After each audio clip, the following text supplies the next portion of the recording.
Hello. Happy weekend. I hope you've had a great one. I know it's hard to shift gears and gear up for another week, but hopefully lots of good things to come. We are in unit 1, week 3. Last week of this unit, last week of us building our foundation on positive psychology, and then next week we're going to dive into the neuroscience of gratitude, which I think is a lot of fun to learn about. So I look forward to doing that with you. Okay, so here's what this week is going to look like. You are going to do your work on finishing up your work on you are a positive psychology researcher, and at the end of this assignment it is going to be time for you to interpret the data, which is the most important part of the assignment, right?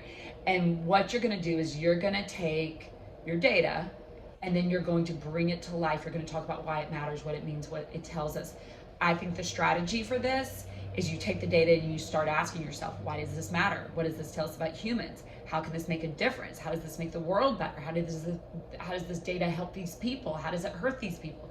You just start asking your questions, and that's the stuff you're going to write about, right? So, for instance, I'm in my office, I just finished a therapy session on Zoom with a client who actually lives out of the country. She used to live here, she now lives abroad, and she's going through a job application process, and it's filled with fear, right? Because it's scary. She's abroad, she wants to stay there, she wants to work, she's young.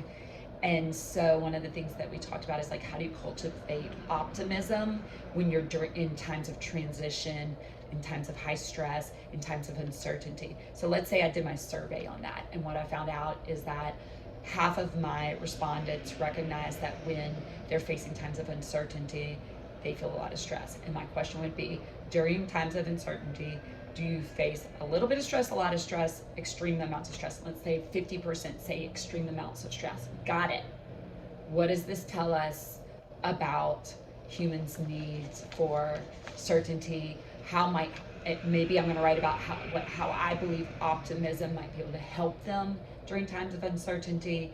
It might help to scroll through the list of positive psychology terms and think about, okay, how did these terms, how can I connect them to this data in order to explain my data through the lens of positive psychology? You're going to play around with this. There's not a right or wrong, but there is a showing the intention of trying to dig in and go deep with what all of this means. Remember, Brene Brown, who's a qualitative researcher, meaning she doesn't crunch numbers. She takes people's narratives, and from those narratives, she talks about what it means to be human, what can we learn about humans. And she says this sort of data, when we bring it to life like this, it's data with a soul. So you're going to bring the soul to it. After that, we're going to do a fun little wrap up for this unit where you're going to create your own mission statements. Mission statements are concise, brief, one sentence often statements about an organization's goal, what their purpose, what they're trying to achieve. So you're going to do that about this life, what you hope for yourself in this life, what you hope to achieve. And then we're going to revisit it at the end of the semester once you've been exposed to all sorts of positive psychology theories and concepts. And you will then decide if you want to revise it, given what you know at the end, or if you're sticking with it. Let's talk nuts and bolts. Some of you are really good about letting me know when you are going to be delayed on an assignment. That's great, keep that up. Some of you are really falling behind, and that's going to if you're not figuring out your strategies right now for staying on top of the work and staying on top of the calendar and going back and adding to discussions when you've got to do that, because I'm not going to grade it until you do that. The semester might start to feel overwhelming because work is going to, build up. GOA requires that I send those support tickets when you start to fall behind, so that we can all just have this awareness that we need to put more intention into this class. That's the tricky thing about online learning, is it sometimes can get placed on the back burner because there's so much. I know how full your lives are. I know you've got a ton going on. And so this one is kind of the easy one to sometimes put on the back burner because you don't have to walk into a classroom and face it. And so that's why we do support tickets, hoping to support you and keep it conscious for yourself so this work is completed.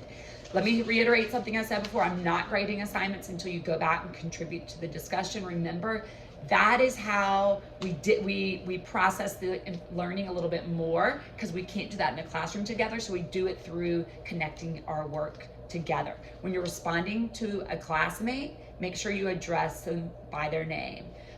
So that would be like, hi, Brandon, love what been thinking about what you said about this, blah, blah, blah. This is what I'm thinking about with that. But use their names, because it's just a way that we can